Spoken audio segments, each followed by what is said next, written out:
Aquí continuamos con este magazine de amigos, la 1:08, hora menos en el archipiélago canario, hora menos también en nuestra vecina Portugal. Llega el momento de presentaros a Carlos Fumero, que todos los jueves nos ofrece el espacio Laboratorio de Pensamientos. ¿Qué tal estás, Carlos? Buenos días. Buenos días, ¿qué tal? Estamos nuevamente aquí, al pie del cañón, y para tratar un pensamiento que precisamente hoy tiene que ver con horas. Y es que la semana tiene muchas horas, concretamente 168. Ojalá fuesen de 200 horas, pero creo que están pensadas para que sean exclusivamente 168. Es curioso de que en la vida, algunas veces, pareciera que hay personas que son capaces de hacer mucho en poco tiempo.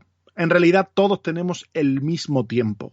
Pero también hay otras personas que continuamente se pueden estar quejando de que no les es suficiente el tiempo, como que no da abasto el tiempo para poder terminar todas las tareas, las actividades, los compromisos, etcétera. Hay a quienes pareciera que les sobra el tiempo y hay a quienes pareciera que les falta el tiempo. Pero no vengo a hablar ahora de la gestión del tiempo, eso podemos hacerlo tal vez en otro episodio, pero sí quiero que hablemos de cómo usamos las horas de nuestra semana.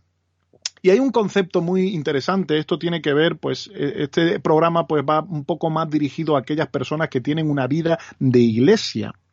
Y cuando hablo de iglesia no estoy hablando de un edificio. Y me gusta este concepto de poder separar, en cierta manera, la iglesia reunida de la iglesia esparcida. La iglesia reunida es cuando nos juntamos en un mismo lugar como cristianos, como creyentes, pertenecientes a la fe en Cristo Jesús y somos de esa familia. Cuando nos juntamos somos la expresión de la iglesia reunida. La iglesia, vuelvo a repetir, no es un edificio, no es un lugar. Dios mismo ha dicho que no va a habitar en templos hechos por manos de hombres. Por lo tanto, aunque tengamos muy interiorizado esa idea de que la iglesia es un lugar, pues déjame decirte que desde el punto de vista bíblico la iglesia son piedras vivas, son personas. Son personas que han puesto su fe en Jesús y se convierten en parte de la gran iglesia universal que tiene Cristo. Ahora, cuando estamos juntos somos la iglesia reunida, pero cuando salimos del lugar donde estamos reunidos, somos la iglesia esparcida. Y a eso es lo que me refiero.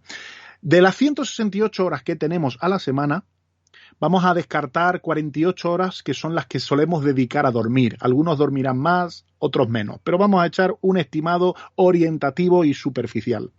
Luego, nos quedamos ya con menos horas de las 168, si quitamos 48, y luego vamos a descontar tal vez 10 horas que dediquemos a la semana a actividades que tienen que ver con la iglesia reunida. Si descontamos, nos vamos a quedar con 110 horas. 110 horas donde vivimos como iglesia esparcida. Ahora, esto te tiene que hacer pensar, porque es muy poco tiempo el que pasamos como iglesia reunida, pero algunas veces toda nuestra energía y nuestra fuerza se va en precisamente esas 10 horas que podemos pasar al cabo de la semana relacionados con temas de la iglesia reunida. O aunque ahora no podemos estar presencialmente en muchos casos, pero siguen estando las actividades, siguen estando los eventos, siguen estando las reuniones para que la iglesia se reúna, para que la iglesia esté junta. Y hay una finalidad en poder reunirse y eso jamás lo voy a descartar o desacreditar porque es la manera en la que Dios trabaja a través de nosotros. Dios trabaja a través de la familia y por eso Dios nos coloca en un contexto de comunidad, de familia, para poder perfeccionarnos, trabajar con nosotros. Y muchos de los problemas que se dan en la vida son normales y cotidianos porque tienen que ver con relaciones.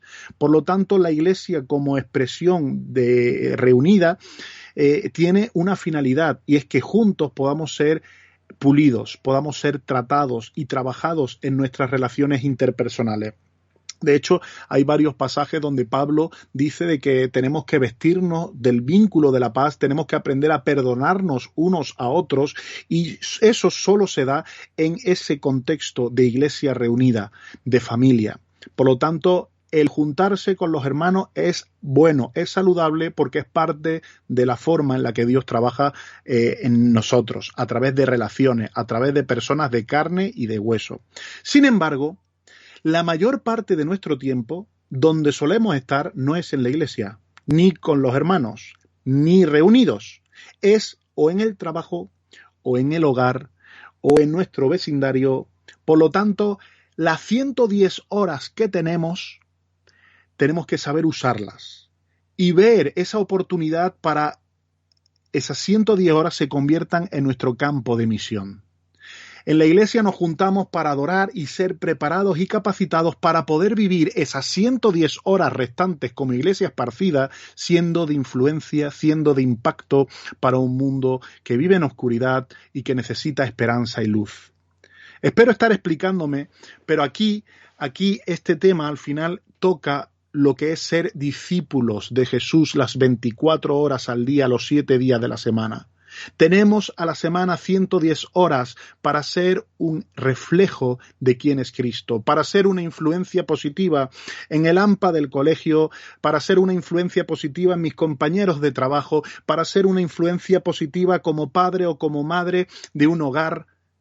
Tenemos una obra y tenemos un ministerio que cumplir, y ese ministerio generalmente se da en esas 110 horas cuando estoy como iglesia esparcida. Muchos relegan su responsabilidad como cristianos a simplemente asistir 10 horas a la semana a actividades de la iglesia. Pero te voy a decir que esa no es la misión del creyente. El creyente pasa mucho más tiempo fuera de la iglesia que dentro de la iglesia. Pasa mucho más tiempo como una expresión de iglesia esparcida que como expresión de una iglesia reunida. Por lo tanto, aquí hay una clave, y esto lo podemos ver en el libro de Hechos y en otras partes, porque los primeros cristianos dice que se reunían en el templo y en las casas. Había esa posición de que tenemos que ser influencia dentro y fuera. Tenemos que estar activos dentro y fuera. Y hay un pasaje en Efesios que dice de que Dios constituyó, o Cristo constituyó a unos apóstoles, profetas, maestros, evangelistas, a fin de perfeccionar a los santos para la obra del ministerio. Solemos resumir este pasaje como los 5 ministerios, sí, pero estas 5 dones, estas 5 áreas en las que Dios prepara personas es para poder preparar al resto de creyentes, de miembros, de cristianos, de iglesia, para poder cumplir la obra del ministerio.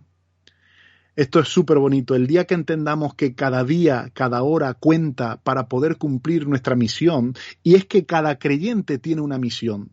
La misión de ser un discípulo de Cristo ahí donde más tiempo pasa, ahí donde está. No podemos dejar de pensar que mi vida depende de 10 horas de reunirme con otros creyentes. Mi vida depende principalmente de tener una buena relación con mi Maestro Jesús. Soy su discípulo. Y Jesús nos dio una gran comisión, nos dio un mandato y nos dijo: id por todo el mundo y predicad el Evangelio. Id por todo el mundo y haced discípulos a otros. No nos dijo encerraros en la iglesia reunida o encerraros en reuniones en Zoom. No, la finalidad de la iglesia reunida es poder edificarnos y capacitarnos para poder estar el resto de las horas de la semana siendo sal y siendo luz en nuestros propios contextos. Qué potente que podemos ser la iglesia que se infiltra en cualquier entorno y contexto. No importa que seas mecánico, no importa que seas enfermera, no importa, es que precisamente a Dios le importa que seas mecánico, que seas enfermera, que seas juez, que seas abogado, que seas estudiante, porque de esa manera la iglesia de Cristo puede estar en los hospitales, en los tribunales, en los talleres de mecánica, en las universidades, en los institutos, porque Dios quiere llevar su iglesia a todas las partes de la sociedad. Espero que este pensamiento te haya molado, estos dos conceptos, iglesia reunida, iglesia esparcida. En uno pasamos 10 horas, pero el resto de nuestra semana lo solemos pasar como iglesia esparcida en aquellos lugares de contexto. Tenemos una misión y tenemos una obligación. Hagámoslo con el mayor placer, porque estamos sirviendo a aquel que dio todo para poder amarnos y salvarnos. Te dejo con estas palabras de Pablo, que siempre las digo como si fuera un colofón de ánimo, pero Pablo dice en Filipenses 4:8, ¿qué dice? Que en todo lo bueno, en todo lo honesto, en todo lo puro, en todo lo que hay virtud alguna, en esto pensad. Mantened el pensamiento dirigido y enfocado. Y nos vemos en el próximo episodio de Laboratorio de Pensamiento, donde exploramos ideas, pensamientos que nos ayuden a poder convertirnos en la clase de persona que hemos sido diseñadas a ser, como Cristo Jesús. Un fuerte abrazo, te ha hablado Carlos Fumero y hasta el próximo episodio.